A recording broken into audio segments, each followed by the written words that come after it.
আপোনাৰ পত্নীয়ে এইবাৰ নিৰ্বাচনত অৱতীৰ্ণ হ'ব, এইটো সঁচা নেকি? এইবিলাক কোনোবা মেডিয়া চেডিয়াই বাজাব পাৰে। মোৰ প্ৰতি এনেকুৱা সন্দেহ কৰিব নালাগে। মোৰ ৱাইফ এনেকুৱা ইলেকশ্যন নেখেলে। আপোনালোকে কিমান বছৰ থাকিম বুলি কৈছে আৰু কিমান বছৰ থাকিব?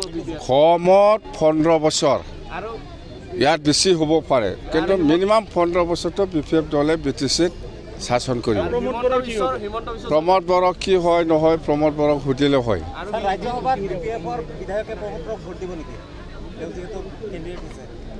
আমাৰ কিবা মূল্য আছে? 3জন MLA আছে আমাৰ কি মূল্য আছে?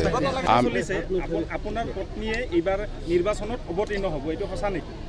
এইবিলাক কোনোবা মেডিয়া চেডিয়াই বাজাব পাৰে। মোৰ প্ৰতি এনেকুৱা সন্দেহ কৰিব নালাগে। মোৰ ৱাইফ এনেকুৱা ইলেকশ্যন নেখেলে। আপোনালোকে কিমান বছৰ থাকিম বুলি কৈছে আৰু কিমান বছৰ থাকিব? কমত 15 বছৰ, আৰু ইয়াত বেছি হ'ব পাৰে, কিন্তু মিনিমাম 15 বছৰটো BPF দলে BTCত শাসন কৰিব। প্ৰমোদ বড়ো কি হয় নহয়, প্ৰমোদ বড়োক সুধিলে হয়।